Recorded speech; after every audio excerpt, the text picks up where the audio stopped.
Hello and welcome to episode 10, the punditing of Guild Ball, or even Beard Minis. I'll start that again. Hello and welcome to episode 10, the punditing of Beard Minis, in which I video, document and then talk nonsense over the top of games of Guild Ball. I am joined this week by James, the local pundit here in London. Who has very kindly opted to use Union. Although this isn't a team that he uses a great deal, he, in his pundity way, offered to use them, as we have had no Union representation on the channel, and people were asking for it. I will be sticking with my Morticians, who I am using in place of Blacksmiths at the moment in an effort to have a team that is legal enough to take to a tournament, that tournament being Jumpers for Guild Post 3, which is occurring in the first week of November. Now, you may have noticed, oh handy viewers such as you are, that I have changed the logo at the beginning of this episode. Two reasons. One, it's the 10th episode, and I thought, like, why not? Change it around. Didn't think I'd get this far. Who knew? Second of all, turns out everyone else uses that image as well, so I thought I'd go for something a little bit lighter, a little bit different. Now, we had a 10 to select and to choose between, and in time-honoured tradition, I entirely forgot to take note of the ones that James was using. We blind revealed captains and mascots to be Obulus and Dirge for the Morticians and Blackheart and Coin for the Union. As the kicking player, he chose first, so I went with Harry. I took Avarice and Greed. He took Decimate, I took Graves. He took Gutter, I took Ghast. Lastly, he took Rage, and I took Brain Pan and Memory, and that was our teams. Smooth. Of course, though, he chose to be the receiving team, not the kicking team. I'll be the kicking team. The kicking will be done by me. This is going to be a classic. I don't know. Just bookmark this one straight away. Put your big reading pants on. Whatever reading pants are. Jeez. He deployed. There you go. Models are going on the pitch in a sensible manner. That's a thing that people do when they play war games. They put the models on the field in a sensible fashion. There is some terrain, there's some rough ground, some obstacles and barriers. They're the same they are every week, just in different places. Hooray!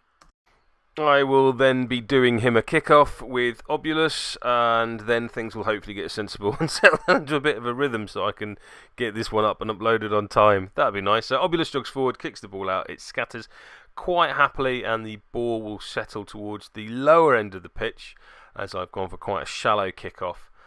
Nearer Rage than anyone else. So between us, he has 12 influence to allocate between his 6, and I have 13 to allocate between my 8. Because, of course, I'd have 8 models in a 6-man team game. Makes perfect sense. He goes with 6 on Blackheart, none on Coin, 1 on Harry, 2 on Decimate, 2 on Gutter, and 1 on Rage. I, in turn, put 6 on Obulus, none on Dirge, 3 on Avarice, none on Greed, 1 on Graves, 1 on Ghast, and 2 on Brain Pan, and none on Memory, because he can't have any, so I won't bring it up again. So Coin activates and jogs into cover and puts Bag of Coffers onto Harry on the way, meaning that he will gain an additional influence. He's allocated it, not gained, so can't go over his allocation cap, and he can use bonus time for free once during his activation. Ghast in turn activates, and I remember control strings, meaning at the start of another friendly guild model's activation, this model may make a 2-inch dodge. This is Memory. I do not always remember this, and I will not always put this bit up on screen, and it won't work with Avarice and Greed. Oh yeah, and Ghast sprints. Decimate jogs up towards the top of your screen there and puts Second Wind on Harry, meaning that once he's done, he can then make a jog at the end of his activation. So this is very much looking forward like a Harry walk up, throw fire, walk back style opening from James here. Graves activates, and as the great song says, you can dance, you can dance, you can dance if you want to, and I choose not to do the memory dance. So Graves sprints forwards to the warm, comforting embrace of MDF cover. Now, just as I thought, oh handy viewers such as you are, Harry steps up, flings a vial of burning liquid at Ghast, setting him aflame, but he does no damage as this is Molotov, not Fire Blast, so Rising Anger is not triggered, and he then uses Second Wing to jog back to the safety of his line.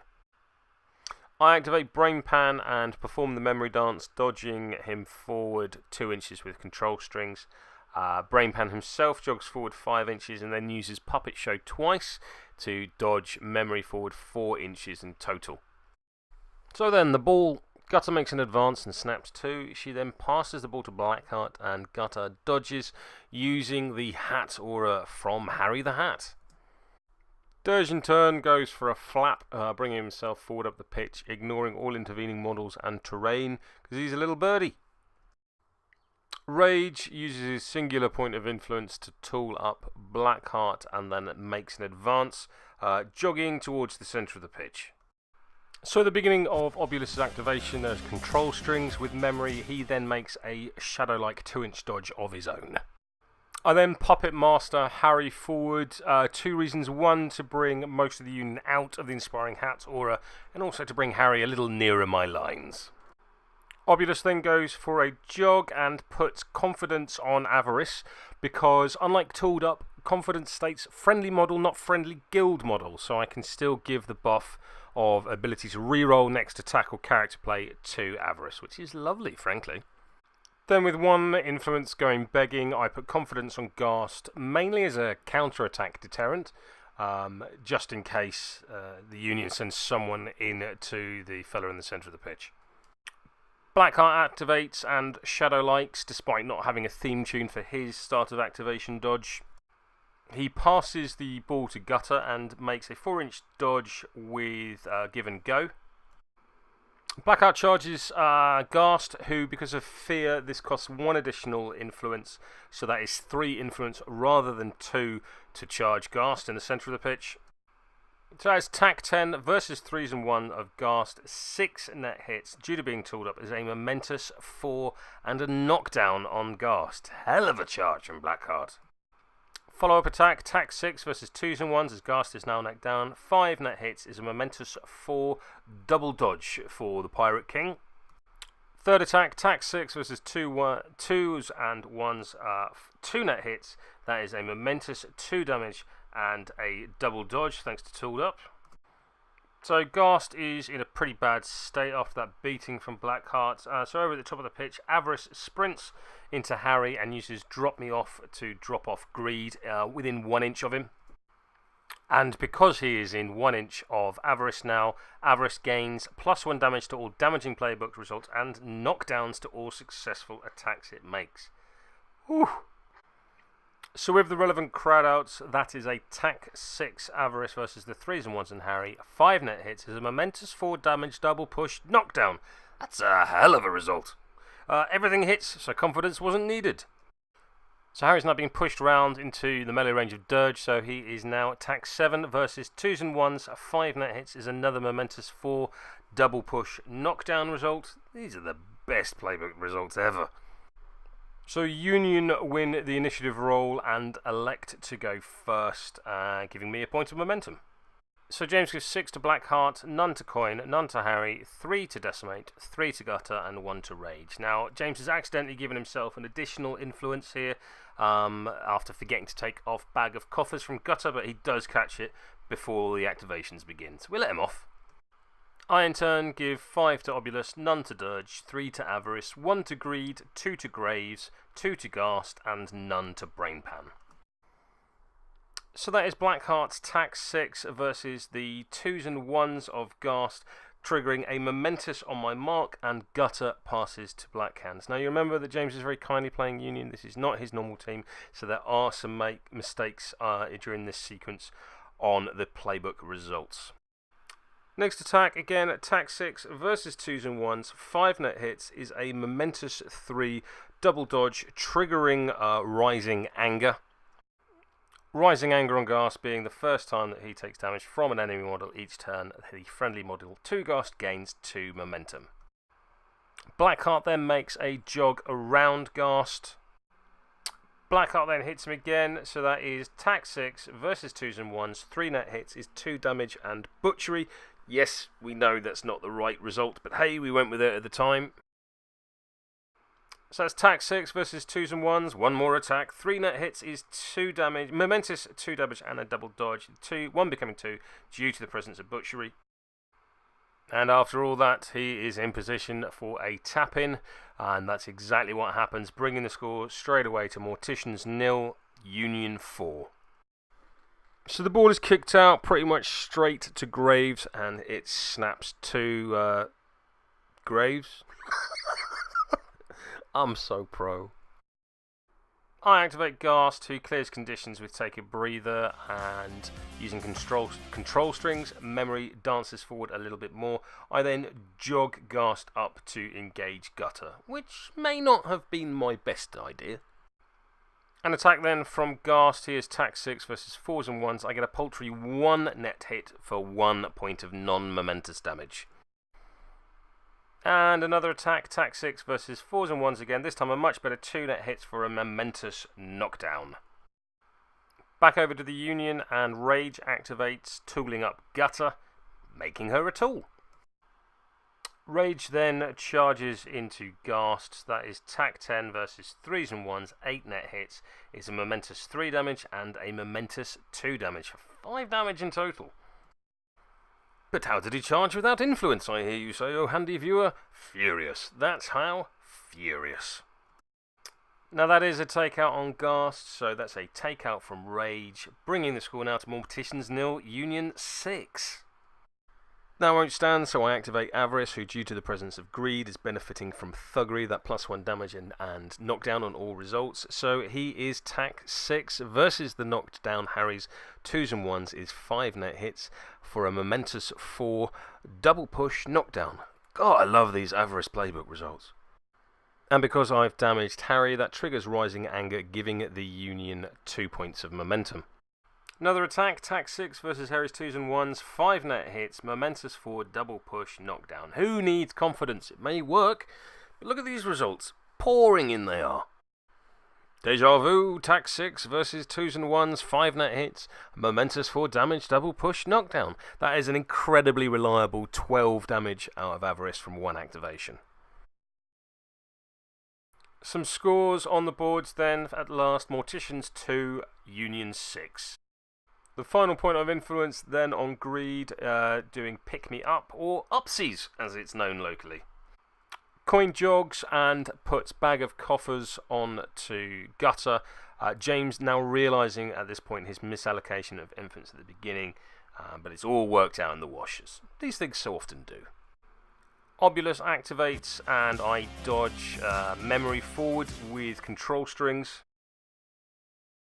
I then Puppet Master Blackheart with Obulus forcing him to walk more towards my goal. The idea being that most of mobility from Blackheart comes from his dodges, so let's give him nothing to hit. I then jog forward with Obulus and put confidence on Graves. Decimate has herself a little jog and stares down the newly confident Graves. That glare becomes 1,000 cuts, doing 1 point of damage and -2 defense.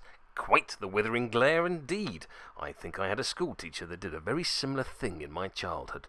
But that, dear listener, or even handy viewer, such as you are, is a story for another day. Hopefully never. Meanwhile, over with Graves, it was the best of times, it was the worst of times, it was the running at Rage and stabbing him in the face with the spear of times. Graves charges Rage. So that is tack 11 versus the 4s and O's of Rage, and also includes confidence from Obulus. So that is 11 net hits, doing 3 damage and 3 damage, and giving him the bleed condition. Bleed condition, you say? Yes, handy viewer, that's due to the crucial artery rule. Finally, Graves unsnaps the ball, and the ball snaps to Obulus. I'm not engaged by Rage due to the 2-inch melee on Graves. Gutter uses Take a Breather to clear the knockdown condition from herself, and then takes a jog, prompting a parting blow from memory. So that is tack 5 versus the 4s and 1s of Gutter. Is 1 net hit, which gives me 1 point of damage. Gutter then uses Come On Mate on Rage, healing him for 4 health. Can that happen? Can you do both Take a Breather and Come On Mate on the same activations? Do let me know in the doobly-doo below the table, handy viewer. So that's a tack 4 from Gutter versus the very sad 2s and O's now from Graves, which is 2 net hits with which he goes with a push, pulling Graves into a better position for further attacks. So due to crowd outs now, that is tack 6 versus the 2s and O's of Graves, doing 3 net hits, causing a momentous scything blow, which does 3 damage on Avarice and 4 damage on Graves. Ouch! Scything blow being 3 points of damage to anyone that is engaged by Gutter, which is lots of knockdown people and Graves currently in the form of Avarice. So not lots, just Avarice. Ideal. Also, she's tooled up, so it's more damage. Jesus. She then turns her attention on Avarice, so that is tack 5 versus 2s and O's as he is knocked down. That is 4 net hits for a momentous 3 points of damage. Dirge has a fly forward and engages both Gutter and Decimate in an attempt to reduce the amount of crowd outs that Graves and Avarice are currently suffering. Only time will tell if this was a good idea. Spoiler alert, it wasn't. Miraculously, Morticians win the roll-off and I elect to go first. So I put 5 on Obulus, none on Dirge, 3 on Avarice, none on Greed, who's now off the pitch, 2 on Graves, 3 on Ghast, and none on Brainpan. And I bring Ghast in on the bottom of the pitch to engage Blackheart. You may remember that my plan was to give Blackheart nothing to hit. Genius. Union in turn gives 6 to Blackheart, none to Coin, 2 to Harry, 2 to Decimate, 3 to Gutter, and 1 to Rage.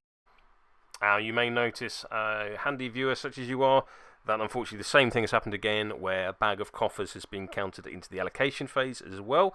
So do be careful playing Union, particularly if you're using Coin as a mascot, that this is not something that happens, as it's very, very easy to do. Nothing that I blame James for whatsoever. It's an easy mistake, and like I said, Union is not a team that he is currently flexing his Guild Ball muscles with. So I get turn 3 underway with Ghast, who attacks Blackheart, opting not to counterattack. So that's tack 6 versus 3s and 2s, and I get nothing. So I'm very pleased it didn't declare that counterattack. Sensing an opportunity for Blackheart to do Blackheart things, James does declare a counterattack this time. So that's tack 6 versus 3s and 2s, 2 net hits, is a momentous knockdown. No counterattack for you, Sonny. At this point, we turn the clock off and have a chat to the fellas just over my left-hand shoulder who are playing Blood Bowl. And we introduce them to this, Guild Ball, the much, much better game. Also, can you believe that, my partner's never seen Muppet Treasure Island? Muppet Treasure Island! I mean, Tim Curry's amazing in it. I tried to show her the other night, she just fell asleep. Muppet Treasure Island. Who hasn't seen that? Well, her, obviously. Muppet Treasure Island? Ghast takes a swing on Blackheart. That's tack 6 versus 2s and 2s. 3 net hits is a double push. Yar, I be trying to push him off the back of the board, I... Oh, it's not easy to keep up. So James activates Blackheart, who makes a 2-inch doge at the beginning of his activation thanks to Shadow-like. So Blackheart declares an attack against Ghast, which due to the presence of fear costs twice as much influence as normal, so 2 influence rather than 1. He is tack 6 versus the 3s and 1s, and I declare a counterattack, and that is 5 net hits, and that is a knockdown from Blackheart, ruining my counterattack, the big meanie. Second attack, tack 6 versus 2s and 1s now on Ghast, is 4 net hits, which is a momentous butchery. This in turn triggers Rising Anger. Third attack and 4th influence, so that is tack 6 versus 2s and 1s, is 4 net hits for a momentous 2 double dodge from Blackheart. Rising Anger being, if I've not been clear, is 2 points of momentum to the Morticians because Ghast has had damage done to him. Fourth attack and 5th point of influence, tack 6 versus 2s and 1s, 5 net hits, is a momentous 4 double push because of butchery adding on that damage. Last attack then, tack 6, 2s and 1s, 5 net hits, once more, momentous 4 damage and a double push away from Ghast. Really shouldn't have given Blackheart the opportunity to do this by bringing on Ghast quite so close. Graves activates and of course... We can dance if we want to. So that's exactly what we do, and 'cause of control strings my model are now closer to you. So that's tack 6 versus 4s and O's of Rage. Is 2 net hits is a momentous push. I'm an idiot. When this episode goes up late, and it will, it is entirely down to me playing around with men without hat samples. Apologies, Andy Pure, it's just really amusing me. Graves hits him again, tack 6 versus 4s and O's, 3 net hits is a momentous 2 bleed on Rage. Right, some sensibleness, or this is never going to come out. Harry charges Avarice with the wingback card, so does it purely for 1 point of influence. So that is tack 10 versus 4s and O on Avarice, as I have defensive stance on the incoming attack. So that is 6 net hits, which is a momentous knockdown and a momentous push. He then uses Take a Breather to heal himself for 4 hit points. Right then, here's a play straight out of Season 1. So at the beginning of Obulus's activation, I Shadow-like. I then jog my way forward, Puppet Master myself again for another jog, bringing me within range of goal. I bonus time the shot and smash it into the back of the net, except there isn't a net. Is there a better, we need a new expression for this. It's so easy to say into the back of the net because that's what we're watching from football, but it really isn't quite as satisfying with Gill Ball. Into the post, it just doesn't sound as good. So I play Knee Slider because why wouldn't you, to bring Obulus further back into the pitch, and that is 6 all now after an Obulus goal. Yay! So the ball kicks out and it lands directly between Dirge and Decimate, so we roll off to see who gets it. After an initial tie, we roll off again, and now it goes to Decimate. Boo. Thought for a wonderful minute there that I was about to get the ball back, but no, my plans are ruined. Ruined, I say. So Rage tools up Gutter. I'm sure this will go perfectly well for everyone involved. He then heals himself for 4 with Take a Breather. This is really for me where James's tenure within the game shows against my noobishness. I use Take a Breather to clear conditions on Avarice. Standing him up, I realise that I am engaged at 2 inches by both Harry and Gutter, and of course Avarice only has a 1 inch range, so no matter who I move towards, there will be a parting blow from the other. Kudos, sir. Well played. So I elect to move towards Harry, so that is a tack 4 versus 3s and O's, bonus timed, and that is enough dice to knock down Avarice, entirely ruining that activation. A massive mistake there by me with Avarice and great capitalisation. In turn, Coin activates and puts Bag of Coffers onto Gutter and then jogs nearby to Gutter. Immediately, James realises his own mistake here as soon as he's clocked over, and you'll soon see why. So I activate Brain Pan, who makes use of control strings to push memory in to engage Gutter.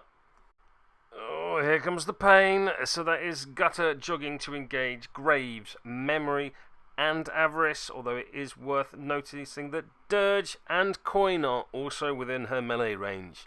No prizes for guessing what happens next.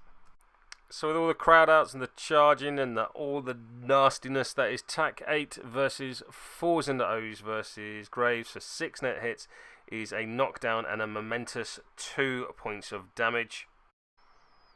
She then turns her attention to Avarice, so that is tack 7 versus 2s and O's as he's knocked down, 6 net hits, a momentous scything blow and a momentous 2 points of damage due to being tooled up. So that is 4 on Avarice in total, 4 on Graves, 4 on Dirge, 4 on Memory, taking him out and getting a point of momentum, and 4 damage on Coin. Eesh.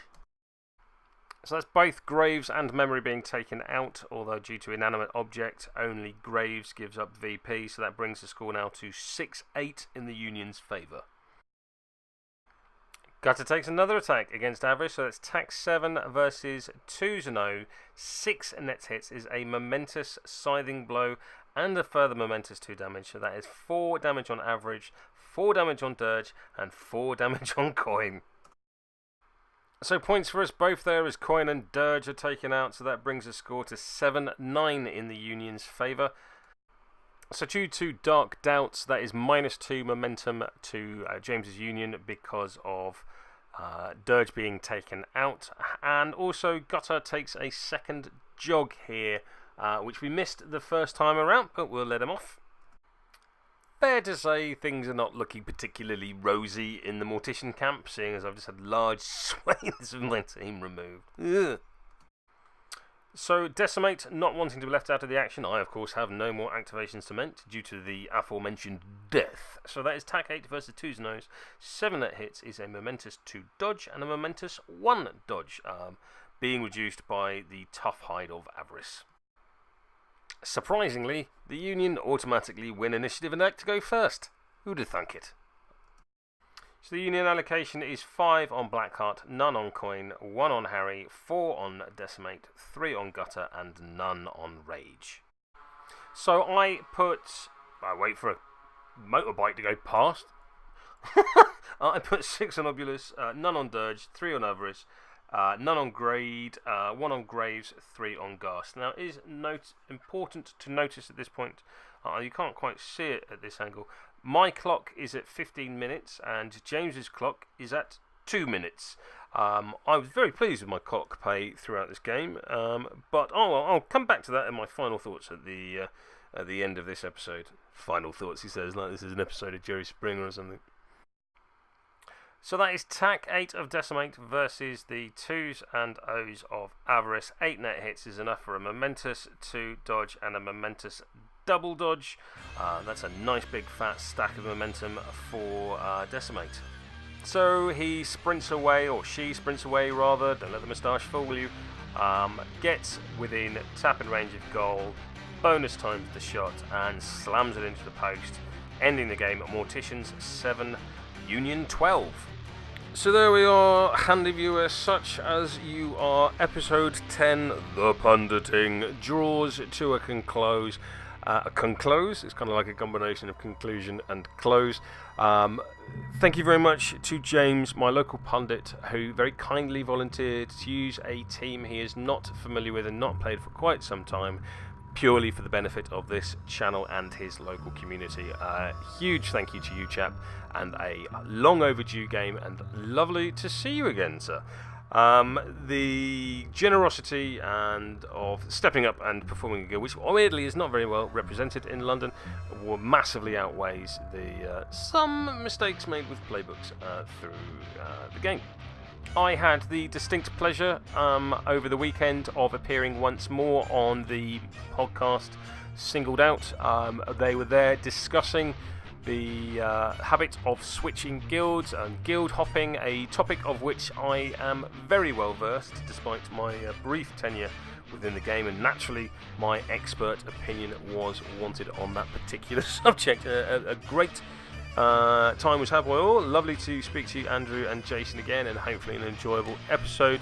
I will put a link both in the show description and at the episode, at the end of this episode, and the links there, where they have me on to. You can tell it's me because I introduced myself and then explain that I've been playing Obulus.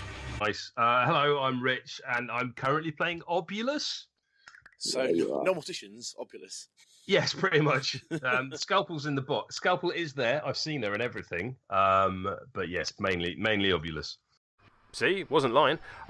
So yes, highly enjoyable to record. Do give it a listen. I should probably give a plug for Jumpers for Guild Post 3, the teaming, which I'm heading down to with the Refugees team down on November the 4th. So if you're in the Kent area or about, do head down as well, as that's bound to be an enjoyable weekend. And as I'm there, you won't come last. Yes. Clock play, that's something I wanted to talk about at the end. So I was very pleased with my clock management throughout this game. One of the advantages I think I have in Guild Ball at this stage is, although not an experienced player, is I play fast, as represented by the fact that I had 15 minutes left on my clock and James had 2 as we went into that final activation. And I think he had seconds left with Decimate before his clock clocked over. This is a advantage in many ways, but it's also not entirely a singular skill, and it's something I need to work on, as James has demonstrated he uses his 45 minutes to win the game. It's all very well and good me being fast, but if my opponent takes longer but wins, then me being fast means nothing. So thank you very much to James for teaching me this lesson and for bringing my shallow, though it be, undefeated streak to an end with Morticians. Right then, handy viewer, such as you are, this has been Don't Touch the Beard episode 10. There should be a beard on screen for you to click should you wish to be subscribed and notified as soon as I upload this nonsense. There will also be a link to the latest episode of Singled Out, so you can hear me as well as watch me talk nonsense, and at either side there should be links to playlists. As ever, handy viewer, such as you are, thank you for your time, and I need a better outro.